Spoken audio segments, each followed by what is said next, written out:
Good morning and welcome to an industry inspiration session with Inspiring the Future. We're here to explore different industries, the different jobs that are available and what you need to enter and succeed in the industry and what it looks like to work in that industry. Today, we're delighted to have Greg Belle from Lendlease joining us to talk all things construction. Greg is a construction employment advisor with Lendlease and has connections throughout the construction and associated industries. So we're going to talk with him about how to get started in this industry, what employers are looking for, and how you can stand out from the crowd. There'll be time at the end of the session for Greg to answer some of your questions. So please ask questions. So if you have a question along the way, pop it in the chat space or write it down and you can ask Greg during the Q&A. So let's get started. Greg, firstly, let's get to know you. Can you tell us about your current position and company? Sure. So current position is helping my local community find work in construction. So I'm a part of a company called Lendlease. You probably have heard of us before, maybe not, that's okay. Pretty large company. So we've got about 13,000 direct employees and then about 50,000 contractors across the globe. So we build spaces for people to live and spaces for people to work. So things like Jordan Springs are a Lendlease project. The Sydney Opera House was a Lendlease project. The memorial building for 9/11 in New York is also a Lendlease project. So there's lots of large projects that you would know around and buildings that we would have put together. You've probably been in a few before. So whenever we do, particularly a community, so Jordan Springs, we like to make sure that not only is it environmentally sustainable for us to build there, but also socially that we're doing the right thing by the locals. So my role is helping local people find local work. So that's my connection to Lendlease and what I do. Awesome. So it sounds like you would have a number of connections being in such a big company. Obviously, I didn't realize Lendlease were international, so that's exciting. What type of jobs do you have available through the network? Yeah, so a lot of apprenticeships. So I look at construction apprenticeships. Lendlease does take on apprentices through a group training organisation. So we take on predominantly in the city. So we've got a few apprentices working on Martin Place train station at the moment, and that's a Sydney Metro project. And there's a few like that we had for Barangaroo and the casino as well. So yeah, we take on through a group training organisation, construction apprenticeships, but then in the local area, I actually deal with a lot of employers. So there's direct employment apprenticeships, and that's where it's, Bob the builder down the road needs to find an apprentice and I help them. And then it's also your group training organisations as well. So helping them fill their positions and just helping spread the knowledge of what roles are out there. So, which is why I love to partner with SIP as well and Inspiring the Future, because we're about the same things. Awesome. So when you're talking about apprenticeships, what sort of apprenticeships would you see, throughout your days? Construction, obviously. Yeah, there's a very wide range of apprenticeships and traineeships. So anything from childcare all the way through to your engineering trades. There are almost a traineeship for everything. Obviously not doctors and nurses, but although you can go and do allied health and do a aged care nursing, you can do that in a traineeship. So if you're interested in health, in fact, there are a lot of health roles coming up very shortly with one of the group training organisations I work with. So if that is of interest, we can talk about that. One of the trades that's really being pushed in our area is your metals manufacturing.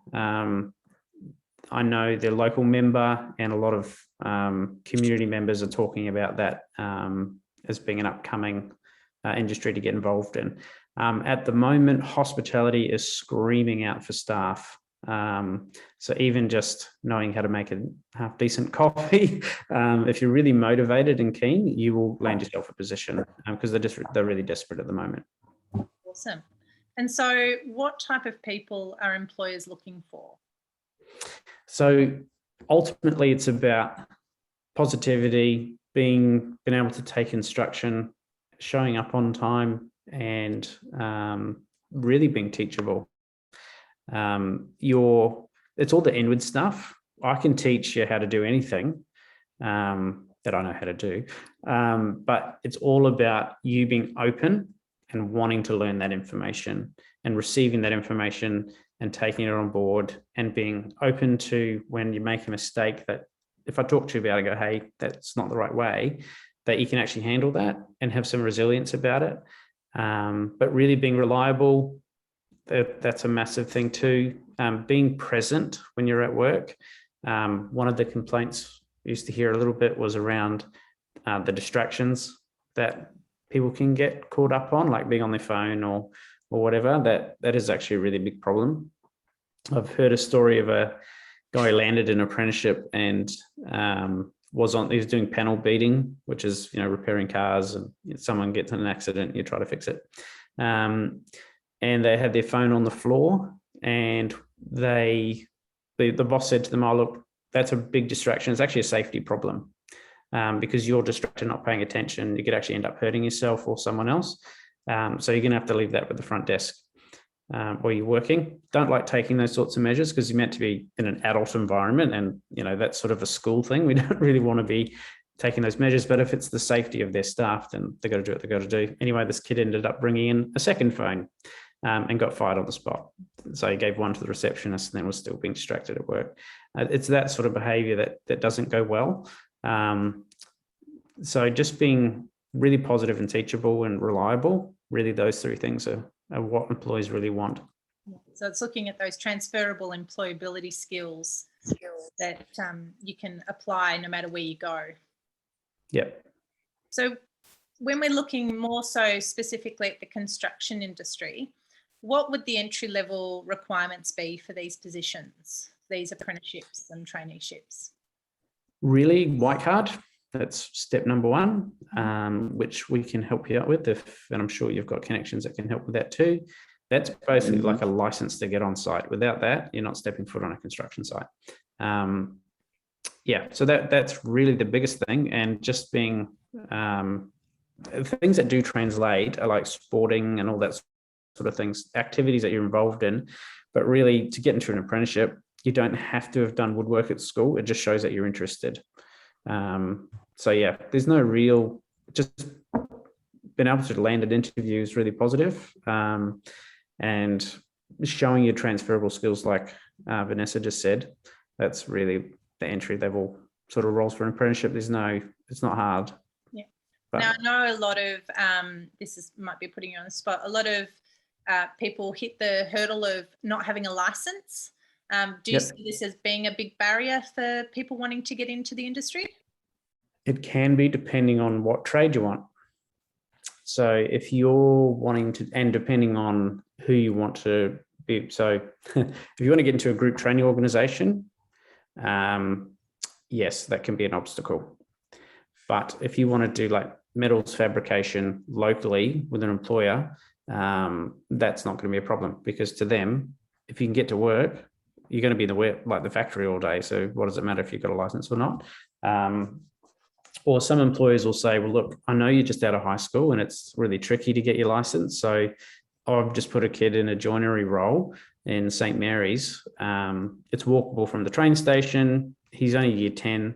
So it's sort of, hey, he'll get his license when the time's right, because they need him to have his license for deliveries, but they're flexible with that. So a good employer will be flexible with that.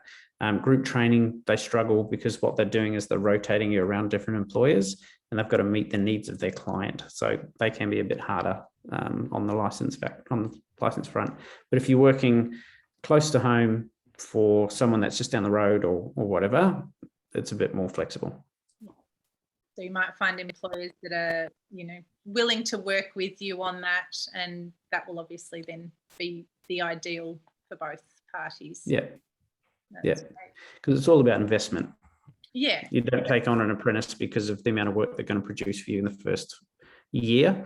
It's about making an investment into them so that they will invest back into the business later on. So that's why they're really particular about being teachable and that sort of stuff. It's not just a job. they're investing a lot of time and effort and money into the apprentice. So they really want to make sure that person's a good fit and that they're going to stay.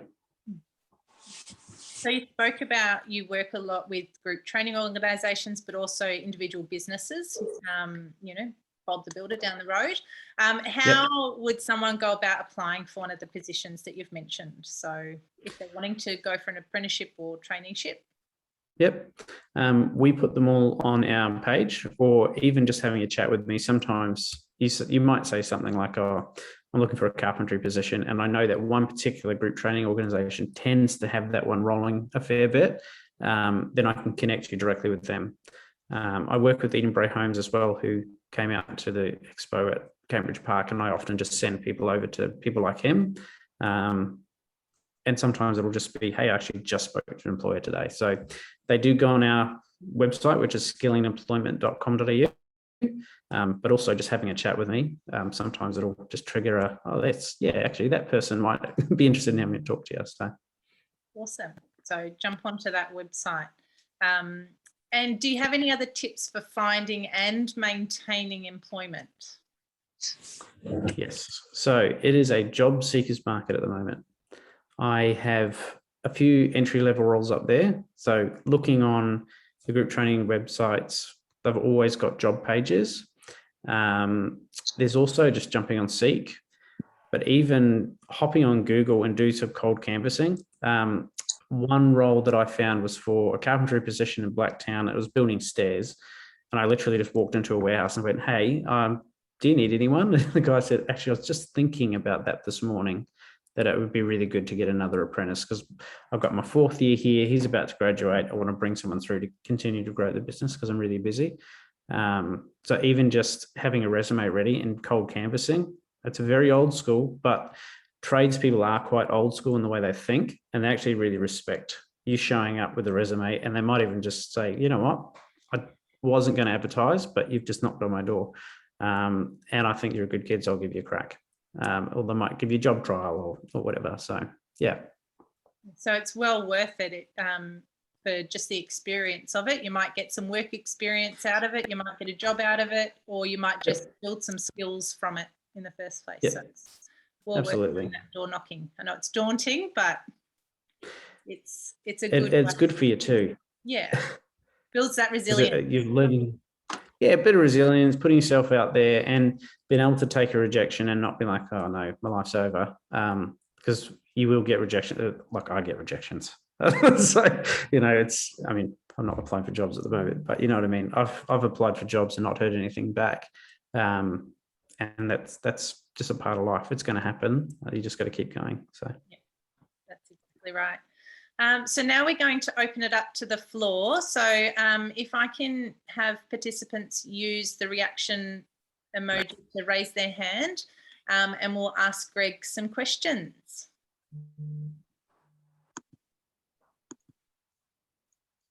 David. Yeah, hi, Greg. Thank you and welcome. I appreciate you taking the time out. Just a quick question with regards to motivation. How would you encourage young people who come out of school to seek and motivate themselves into changing their mindset from school, we're in school holidays, that sort of thing, into business mode, into, I now need to sort of consider what I need to do to get a job? Yeah, it's a big shift, and it's going to be a big adjustment. I think, you need to know what drives you. It's not always a one size fits all. Some people are very driven by being independent and being able to earn their own money. For others, it might be looking at, because there is something about when you're not motivated, just getting started makes a big difference. I know, like I've been through seasons where you got really low motivation. Just know that everyone goes through that. It's actually very normal. You're not weird or different if you struggle. There's days where you don't want to work. Like it's going to happen, but you get up and you get going. And I think, just getting started is going to make a difference. And just there's this a theory I heard on just change 1% at a time. You don't expect you to turn your life around in one day. It's not going to happen. Just make little improvements, and you will find having a role, having a job that you're able to contribute to is really good for the mental health, because you're making a positive contribution towards society, and you've not that you get your value from your job, but it certainly gives you satisfaction being able to contribute something and have a hard day's work. It's actually good for you. That's great. Andrew, do you want to come up? Yes, just wondering, what tips would you give to somebody living in a rural area? Because I live out in Silverdale, Warragamba, and I've got my green peas, but I don't have my own car.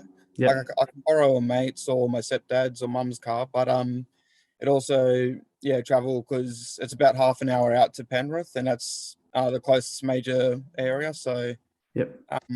what tips on living in a rural area for that? If any? Yeah, there is actually a guy that's manufacturing in Warragamba. What sort of role do you want? I'm looking towards IT, robotics. Okay. So, Yeah. So some sort of traineeship. Traineeship or an apprenticeship, because it's a new field for me. Like I've been into computers and technology since I was a kid, so I do have that interest. But I haven't really received much education in that industry, so it is still a new field for me. Yeah. So, I mean, robotics obviously breaks down to a couple of different components. So you're looking at the software side of things, is it? Not so much the hydraulics and... A little bit of both, mainly the hardware side though. Yep. So you could look at a metal manufacturing role. And there is a guy in Warragamba that we were talking to about 6 months ago that was wanting to find an apprentice for metals engineering. Mm-hmm. So we could try and connect you with him and see if he's got any roles available. It might be a matter of planning out, okay, first step is I need to get a car. So I'm going to find something local where I can save up to get that vehicle. There are NILS loans, but I'm not heaps pumped about those. Loans at all. Sorry? Not a fan of loans at all. No, neither am I. So that's the short-term solution, but it doesn't always work out as the best. Yeah. So yeah, it sort of depends on, I mean, is there if you want to do the software side of things, working from home is often an option for that sort of stuff. But yeah, robotics, yeah, if you're going to go into the hardware side, probably, the metals manufacturing, you want to go fitter machinist or something like that to learn the, how to make the components and things like that. Yes. So there is one guy in Warragamba though, literally spoke to him maybe it was 12 months ago, but yeah. Well, hopefully he's still looking. Yeah. So we'll try and connect you with him if you like. Yeah, we'll get that information from you, Greg, and pass that on. Jade. A quick question. What would you consider the hardest part of finding a job that will help you get along to your career that you want to do? So, sorry, just make sure I understand. So the hardest part, like the job seeking or like choosing a job, is that what you mean? Yeah. Yeah, look, it's funny because I struggled with picking a career because I can do a lot of things, but it's about finding the one thing I actually really enjoy. Was always the struggle that I found. Was like, oh, what's the one thing that I want to do for the rest of my life? What I have discovered is that there's not one thing that is going to be the only thing that's going to give you enjoyment and satisfaction. It's about, for me, it was about working out what my drivers are. Like for me, it's about adding something positive to the world is like my driver, what I really care about. And so any role that does that is helpful. So for some, doing a trade they know they like working with their hands. They could probably pick any one of the trades and go, I actually really enjoy this. I hope I'm answering the question for you. Tell me if I'm not. It makes sense. Thank you. Yeah, no worries. Just on the back of that, there's so many people who struggle with finding out what to do with their lives. I know myself, I've changed careers several times, but it's all been somewhat connected along the way. So you'll find something in each job that you go for and do that will be connected to the previous job in some way. Even if it's a complete sort of 180, some element of it will somehow be connected, and that will just be your career path. Oh yeah, I mean, I used to work in, I worked in finance for many years, and worked in the legal department, and now I'm doing something very, very different from that.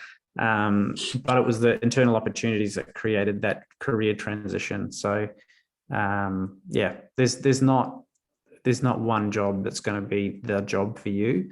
Often it's also work environment, like having a good team around you that does like 80% of the work. When you've got a good team around you, your job satisfaction is actually quite high. So the environment you're in is actually really important. And being open to opportunities that do come to you. Like you said, a lot of the opportunities you've had have been internal. So, you know, keeping an eye out, see what approaches you as well. Yeah. Isha, you've got a question. Yeah, so thank you so much, Greg, for the talk, and Vanessa for facilitating. So I actually had a question about resilience. You touched upon within your talk that you have been rejected a few times from jobs, and I don't want to speak for everyone, but I have been rejected several times from jobs too. And it's a part of life, it happens, right? You don't get everything you want. How do you keep your momentum going? Because I guess after 5, 10, 15 times, you sort of, a part of you is like, what's the point? So how do you keep your momentum going and keep that resilience to keep pushing forward to get that goal job? Mm-hmm. Yeah, good question. I think I mean, you've got to acknowledge how you feel. Like, don't pretend you're not feeling sad about that, because it is a real place. Like, you feel that sense of rejection, like, oh, wait, I would have at least thought I'd get a phone call out of that. But that's have something to talk to is good, like, and just being able to express that. But just know that I'll give you the background of recruitment, and that might just help you a little bit. There was 1 month, so I used to work for one of the group training organizations. There was 1 month where we had 1,800 applications come through for 80 jobs. So unfortunately, there was a lot of people in that list that were probably really, really good candidates, but we just didn't have that many jobs. Would have loved to.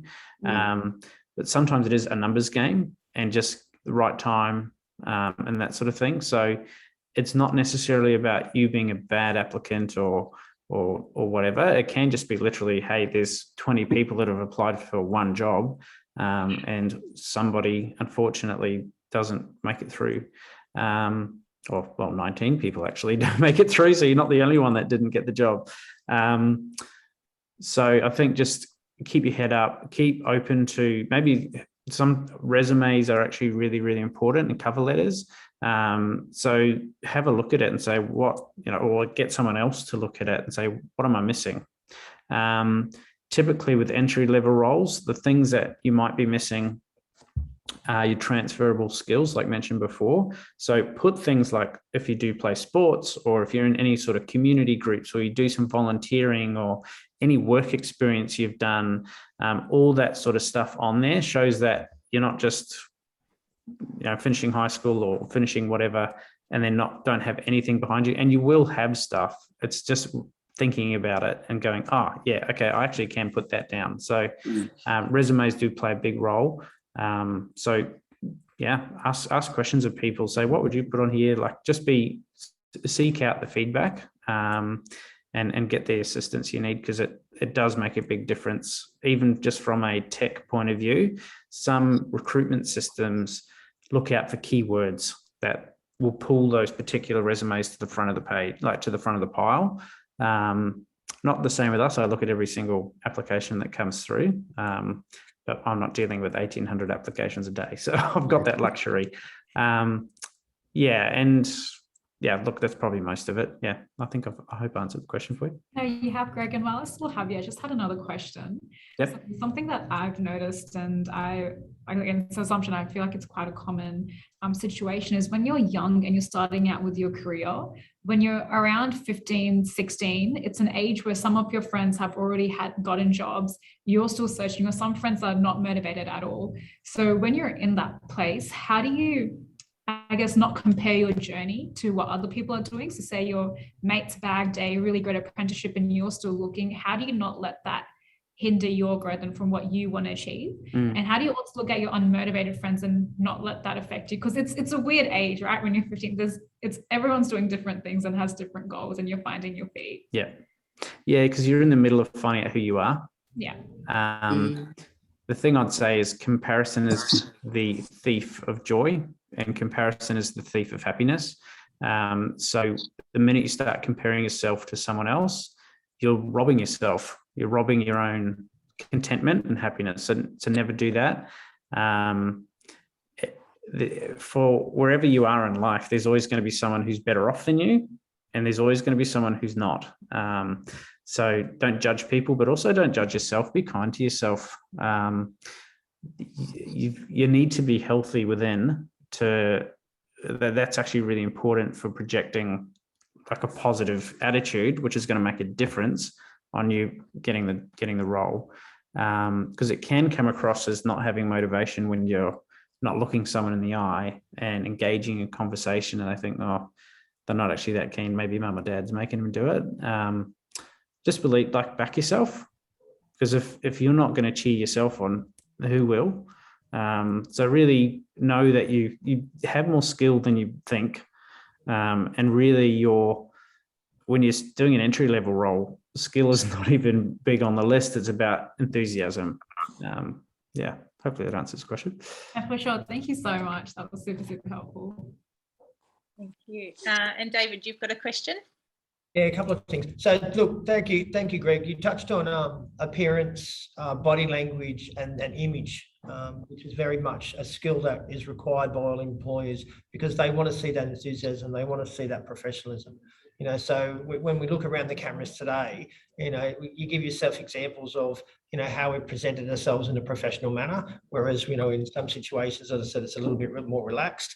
When we're in these meetings, as I said, it's considering what a business person wants in regards to that. And you pointed out, that confidence, being able to present yourself on a camera, being able to, show that you're actually interested in the role.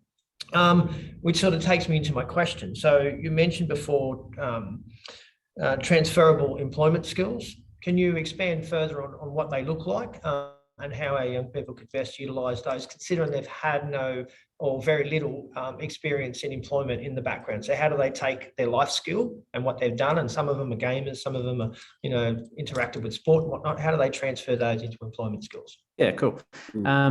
Big, one of the really important ones is communication. That is easily transferred from sports. So because you've all got to communicate when you're on the field to make sure you get the goal.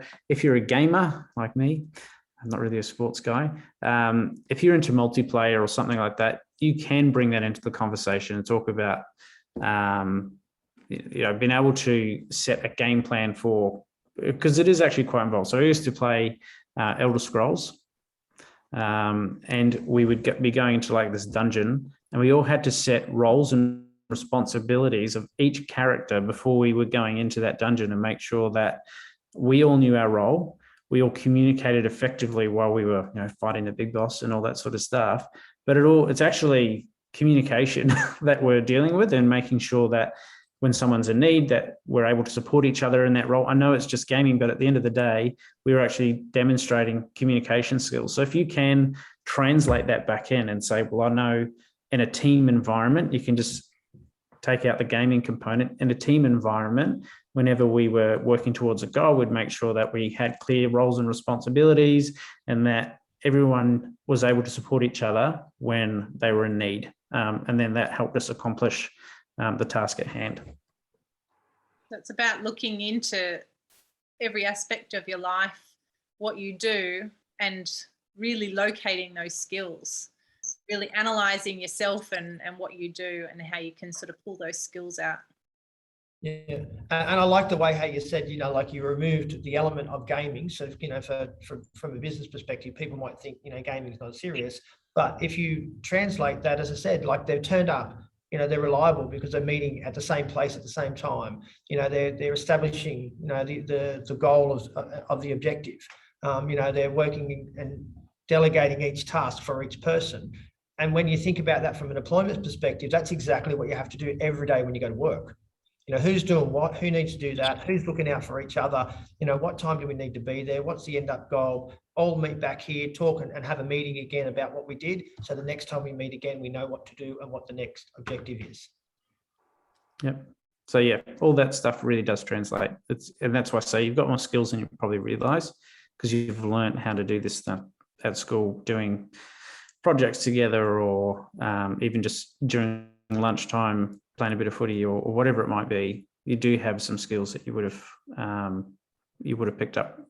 Yeah, and one further question. So you talked about cold calling and cold canvassing. Obviously, that's it's an old school way of doing it, but there is nothing better than picking up a phone and saying, "Hey, look, I've done a little bit of background on your business.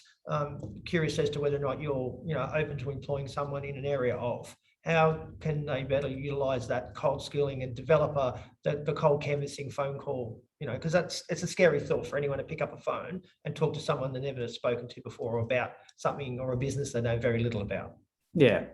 Look, I think it's you just got to rip the Band-Aid off, to be honest. I used to work in, so when I say finance, I was actually in debt collection. So I was making about 100 phone calls a day. And call reluctance was something that when I became a manager, I was dealing with all the time, people not wanting to pick up the phone. So very much relate to that question.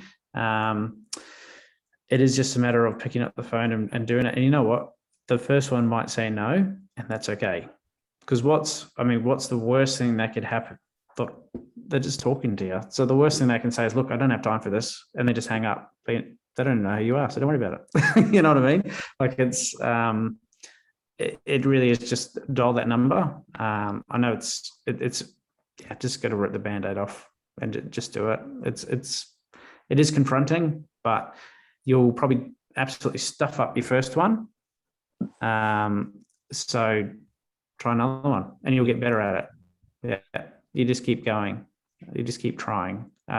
No one aces anything on their first go. Has anyone read up? Well, you might even know who Michael Jordan is. I hope you do. Yeah, he's one of the achievers that within our focus program. We have Michael Jordan, and we have J.K. Rowling's, and I think the other one was a female singer. Isha, who was that? Katy Perry. Yeah, so they're the three examples of keep going.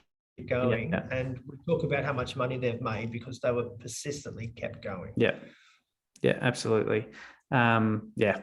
Persistence is actually pays off. It really does. It's hard because you're dealing with internal stuff. It's always dealing with yourself. That's the stuff that I always find the hardest, is making sure I keep my headspace, like keeping a good headspace, and keeping my heart in check and making sure I'm not getting upset or angry at things or down on myself, or because like we're all human, we all go through that stuff. You're not like your emotions around that.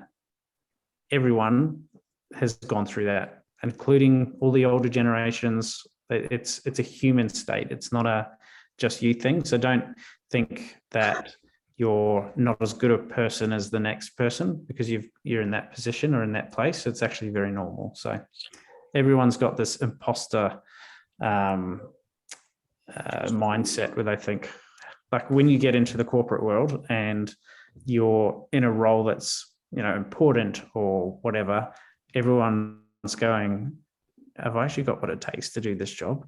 So it's actually a very normal thought.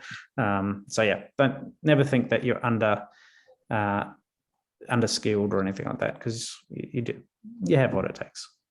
I was just listening to a podcast yesterday about BJ Novak. So he was a co-writer on The Office, The American Office, and he wrote a children's book. And he was speaking quite a bit about having this imposter syndrome. And, look at the success he's got, and he still has this imposter syndrome about, am I good enough? So it happens to everybody. Yeah. Can't get away from it. And one further question about, from a young people's perspective, and I suppose it's everybody, what is in their control and how can they accept what they can control to motivate themselves to keep, moving forward. Yeah, I mean, really the only thing that's within your control is your response to situations. That's the only thing you can control. life is just not fair and it throws curveballs at you. I mean, look at the pandemic we're in at the moment. People aren't connected to their families. People are unemployed as a result. And you'll see two people that will come out of a bad situation, and one will be better from it, and the other person will be sort of held prisoner by it. And it's all in our response. So you won't be able to control whether you get that job or not. You can help influence the other person's decision and be positive and do all those things. You can do all the right things, but at the end of the day, you're not making that choice.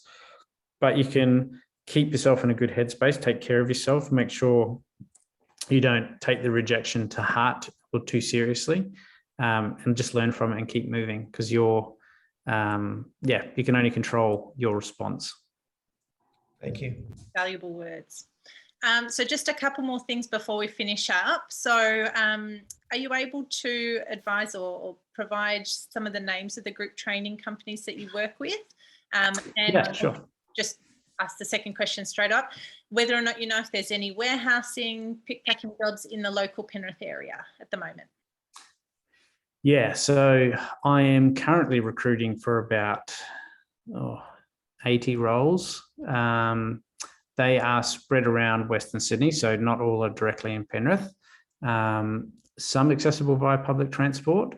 So one, for example, we filled not that long ago, was for the Amazon warehouse, and that was doing programming robots, but it was just with barcodes. So don't get too excited, Andrew. It wasn't as good as what you might think. It was like barcodes on the floor, and you like scan them, and then the robot scans the barcode to know where it is. So yeah, pick packing, heaps. I've got heaps of those at the moment. So if you're interested in those, please let us know. Group training organisations I work with. So Electra Group, Nika, My Gateway, who, if you want an apprenticeship with lendlease, it's My Gateway you would go through. Apprenticeship Careers Australia. So they've got a lot of health roles coming up. They've just landed a contract with the government. They seem to be doing that regularly, which is nice. They've also got some project traineeships and things like that. So it's learning how to project manage and that sort of thing. That'll be available end of the year-ish. I work with Edenbray. So what they're doing is really interesting. They are supplying their contractors. So you may or might not know, whenever a company like Edenbray builds a house, they don't employ the guy putting the roof on or the guy putting the walls up. They employ the one person to make sure it gets done. So they employ the supervisor. They don't employ the tiler or the plumber or whatever. But what Edenbray is doing now is supplying their plumber, who's paid by contract, with an apprentice if they need it.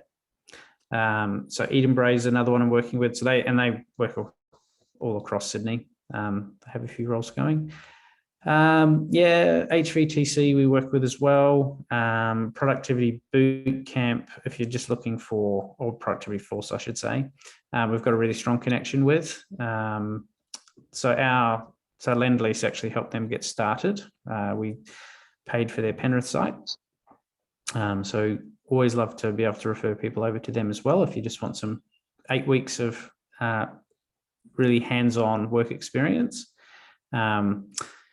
Yes, I think that's quite a few. Yeah, quite a few. There is another list of a few more, but I'm just trying to think of them off the top of my head. That's okay. So to access the jobs that are available, or to see what's available, to get in contact is through that skillingemployment.com.au website. Yep. Or if you ever see anything on Indeed that says lendlease and it's in the local area, that's us. Okay. Awesome. Generally. Yeah. Awesome. Well, Greg, it has been an absolute pleasure having you along today to chat all things, construction and other industries as well, and get your insight into getting jobs and what it takes, and really sort of honing in on the fact that it's not all about the skill itself, it's about those transferable skills that people can put towards whatever job they go for. So thank you so much for your time. We will provide the link to the coaches, so anyone can register for the lendlease employment. So you'll get updates about the jobs that are coming up. Is that right? Am I right on saying that? Is it how Yeah, we can add you onto an email list. Yep. Yeah. And so we'll provide that to the coaches after this session. And thank you everybody else for coming along and hearing all about this industry and all of its potential. So just before we leave, if I don't mind, and thank you, Greg, and I really appreciate you guys taking the time.